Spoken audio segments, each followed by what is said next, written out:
It's that time again. Fantasy football is back. Dan-Labbe alongside Chris Fedor. This is Fantasy Football Insider. We're going to be with you for the next 25 minutes or so answering your fantasy football questions. So if you're watching this show, scroll down into the comments, sign into your account or sign up for an account. It's free. And ask your lineup questions because this guy right here wants to help you get off to a good start. Now, Chris, fantasy football, it's a long season, right? But week one, it sucks to start 0-1. That's the worst. Yeah, it is. But the hard thing is you don't know who's going to be good and who's going to be bad. It's like you come into this year and you expect one of these defenses to be terrible, and then all of a sudden they come out of nowhere and they have this great season. Last year, how many people thought, hey, I want to avoid some of my players when going up against the Carolina Panthers of all teams? But that's the way things went. So you kind of have to feel some things out. You got some rookies who have never played before that you're relying on. So week one's always the most difficult, I think, because you just don't have anything to go off of. What's the toughest position, do you think, going into week one, a new year, to kind of look at and say, these guys are going to be really good, these guys aren't? Because it seems like with quarterbacks, you kind of know. You've got a handful of guys that you know are going to be good. Yeah. Running backs, kind of the same way. Maybe there's some guys getting over 30 you get a little nervous about, but what position is it? Is it wide receivers always tough? Yeah. Defense you mentioned. Yeah. Where do you struggle the most? I think running back is really the toughest because a lot of teams now, Dan, are going to these 2 running backs, maybe 3 running backs, and you don't know necessarily how some of these guys are going to be used. You can look at preseason and you can try and guess, but you don't know what's in that coach's head. Maybe a guy in the preseason didn't play that much because they don't need to see a lot from him because they feel comfortable enough. Or maybe that guy didn't play in the preseason because he's not going to have a big role coming into the season. Also, you look at the offensive line. Some offensive lines have changed. Guys have retired. Guys have regressed. And you have to look at the situation that these guys are in. So I always think that running back is the toughest, and that's one of the reasons why a lot of drafts, Dan, you see running backs going in round 1, then running backs going in 2, 3, because there's a cluster of backs that you have a good feeling about, and then you get into the middle rounds and you start kind of winging it, hoping for the best. Maybe you can find that gem out of nowhere, the guy who's going to break out. And then you start to talk about rookies. Who knows what a rookie's role is going to be? Last year, a lot of people were really excited about Giovanni Bernard from the Cincinnati Bengals. And he was okay, but he didn't really live up to his draft status. So now you come into this year, you've got Carlos Hyde, you've got Bishop Sankey. Bishop Sankey from the Tennessee Titans was probably the first rookie running back taken. He's not even the number 1 guy on the depth chart for Tennessee, so you're investing in him long term. I think running backs are always so difficult to predict. Who's that rookie, do you think, is going to have that breakout year? And the number 1 pick this year was a defensive player. Obviously, a lot of the quarterbacks picked aren't going to be starting right away. Right. Who's it going to be? Well, most people are going to look at the situation and say Carlos Hyde. Frank Gore's 31. San Francisco's a team that wants to run the football over and over and over again. They want to run the ball, play great defense, and limit Colin Kaepernick, I think, as much as possible, at least in the early going, until he can adjust to some of his new weapons on offense, especially Stevie Johnson being one of those guys. Many people will point to Carlos Hyde. I disagree. I think Jeremy Hill is a guy that, for Cincinnati, this is a team that threw the ball a lot last year because that's what their offense called for. They've got a new offensive coordinator. It's Hugh Jackson. He's somebody who likes to run the football, and I don't think he's going to trust Andy Dalton to consistently go out there and win games. And Gio Bernard is the number 1 running back in Cincinnati, but he's about 5'8". He's not a big guy. There are some injury concerns with him. There are some workload concerns with him as well. So I think Jeremy Hill, the rookie running back out of LSU, big, strong, powerful, he's what Trent Richardson was supposed to be. I think by the end of the year, you're going to see somebody who gets close to 200 touches and maybe 8 to 10 touchdowns. You know, one of the things that's interesting, and you talked about this with San Francisco, they're a team that likes to run the football a lot. Like you said, they kind of want to keep Kaepernick, at least early on, from getting hit and beat up a lot. As the NFL starts to shift a little bit, you know, it used to be everybody kind of did the same thing in the NFL. And now we're starting to see some of these college offenses come to the NFL. And Philadelphia, I think, is a great example. You know, they're a team that's going to play fast. They're going to run a lot of offensive plays.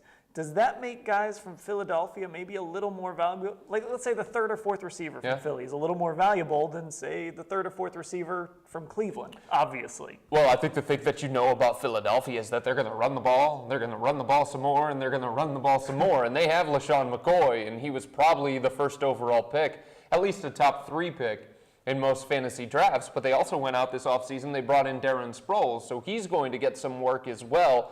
But yes, I think you do want to target those explosive offenses.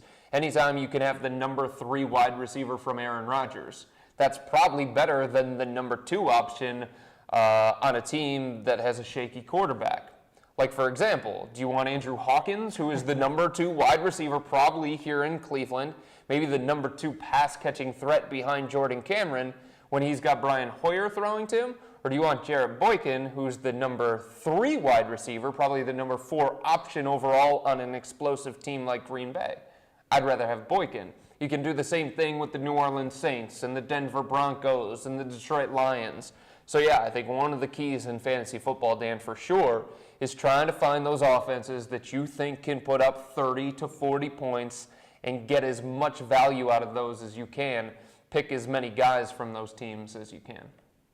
I picked Jamal Charles number 1. I passed on LaShawn McCoy. I know you did. We do a draft here, or a league here in the office, and I had the number 1 pick, and I sat there. I probably took my whole 90 seconds, and I sat there just kind of deciding who I was going to pick. Am I going to regret that? I don't know that you're going to regret it because you still got a great option. I did. You got a guy who you're going to plug into your lineup every single week, and you're going to feel good about it. You don't have to play the matchups with Jamal Charles. You know he's going to catch the ball on the backfield. You know he's going to get touchdowns. You know he's going to carry the ball a ton. He's Brian Westbrook. That's what Andy Reid brought to Kansas City, that kind of offense, that kind of style. So no, I don't think you're going to regret it. The thing that I told everybody that had the first overall pick, it's all up to you. I like Shady because that's a guy that I've loved for a long time, even when he was coming out of Pittsburgh, because I think he's one of the most talented running backs in the NFL.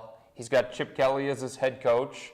They're a team that wants to run the ball, so he's going to get a ton of different opportunities. But you liked Jamal Charles. Someone else probably liked Adrian Peterson. Maybe somebody else liked Matt Forte. Yep. In one of my leagues, Dan, Matt Forte has been on 2 of the last 3 winning teams. There's something about that dude that brings greatness and brings championships. So it's all about who you're comfortable with. The big thing is, if you had one of the first 5 picks, you had to go into there with a goal of getting one of the top 5 running backs. Yeah, absolutely. Hey, Jamal Charles, I'll take him. Yeah, no kidding.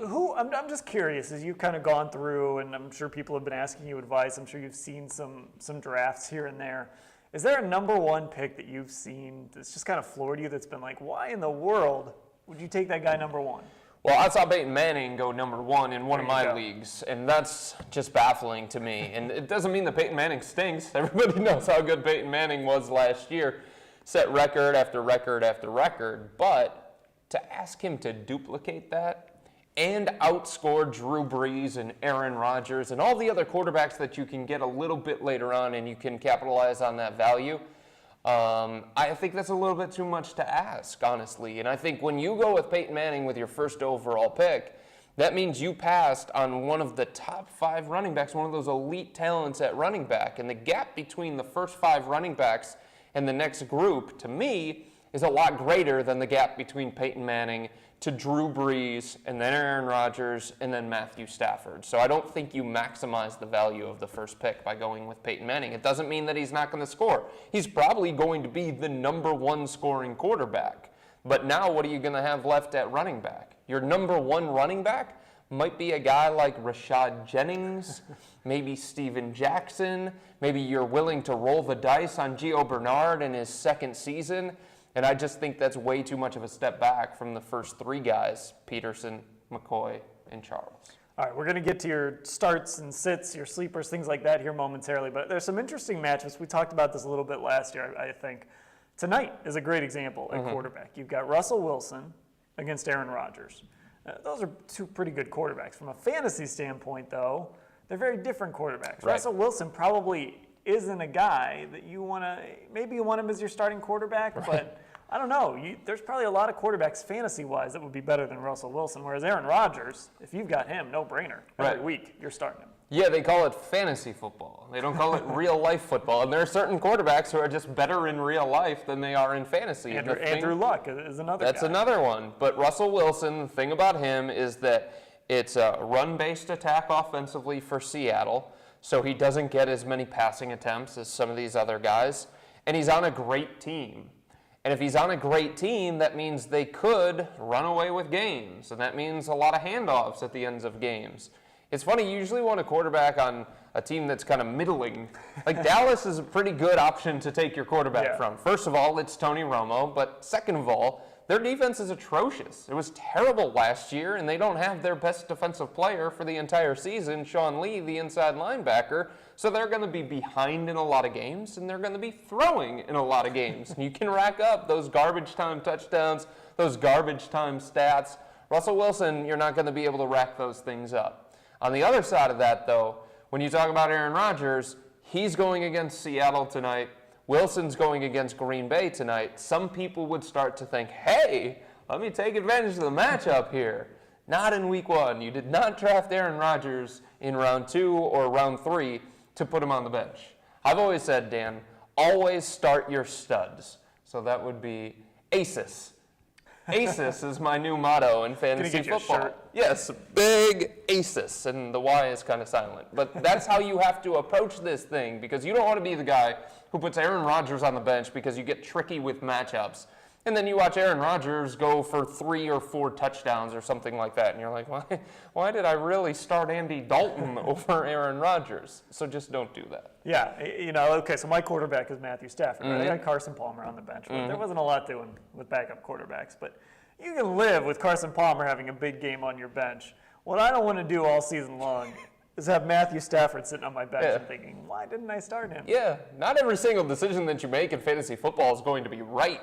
You just have to live with the results of the decision. And can you really live sitting there and you're watching the Detroit Lions and you're watching Matthew Stafford throw to Calvin Johnson and Golden Tate and rack up these big yards, and then you're waiting for Carson Palmer and you're like, oh man. So you have to be able to live with the decision that you make and just be okay with the result. It's not always going to work out. Just don't be mad at yourself after you make the call. All right, we got Browns 147 in our comments. He has a couple lineup questions, and we'll start with tight end. Randolph or Reed?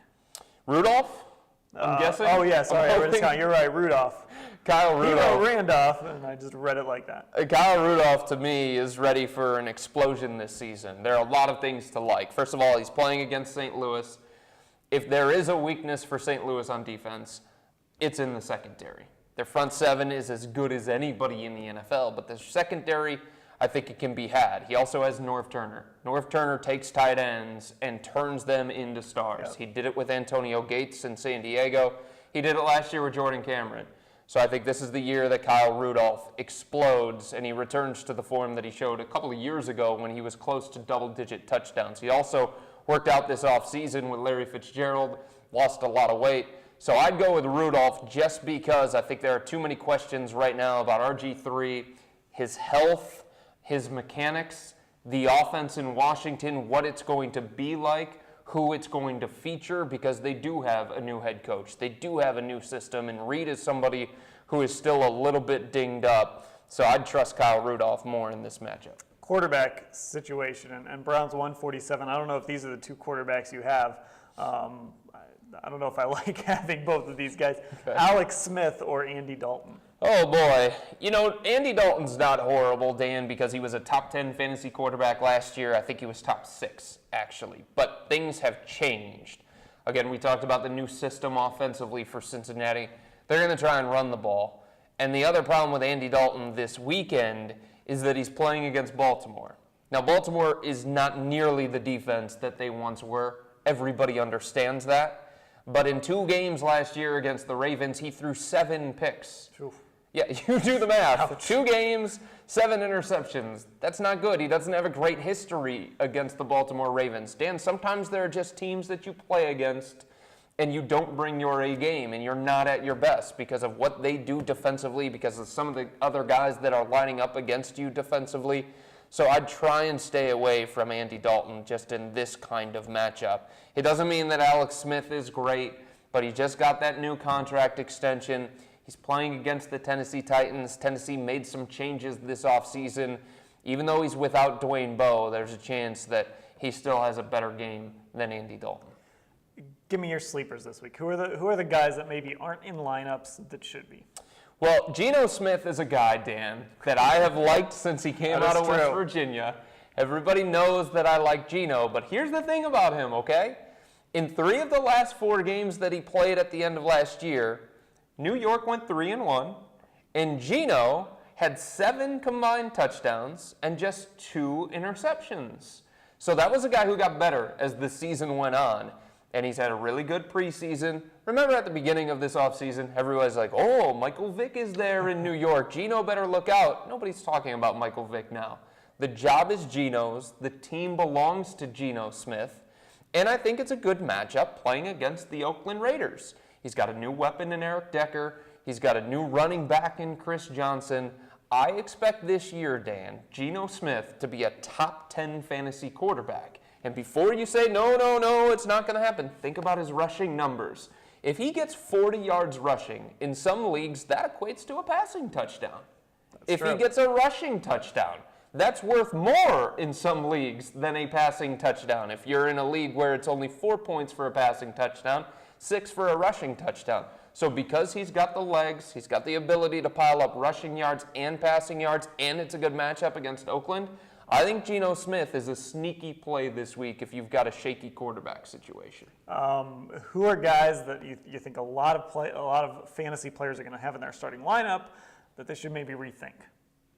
Well, I think Torrey Smith is one of those guys that really jumps out to me, Dan, because we talked about Andy Dalton's struggles against Baltimore. Well, Torrey Smith has his own struggles against the Cincinnati secondary. Number one, they're getting Leon Hall back, the Bengals are. He's coming off another Achilles injury that should help Cincinnati's defense. And Torrey Smith, in his last 5 games, Dan, against Cincinnati, he has failed to get to 60 yards receiving. He has 1 touchdown in his last 5 against Cincinnati. So that matchup is a little bit frightening to me. The other one is Mike Wallace. You can just say it all season long. If a wide receiver's going to Revis Island, stay away, because unless he brings a life preserver, it's probably not going to go very well. And Mike Wallace, his first game this year, as he's going to take on the Deshaun Jackson role, as new offensive coordinator Bill Lazor is going to put him in that role. His first game this year, he's got to go to Revis Island, and that doesn't usually work out for anybody. More talented guys than Mike Wallace have been shut down by Darrelle Revis. And I think that's where one of these commenters is going with his question: Wallace or Brandon Cooks? I like Brandon Cooks, actually. Mike Wallace is one of those guys that's not a stud. So I think he's one of those guys where you want to play the matchups. Maybe you drafted him to be your number 2 wide receiver or your number 3, but he's not a guy that you just throw in there regardless of matchups. Neither is Brandon Cooks.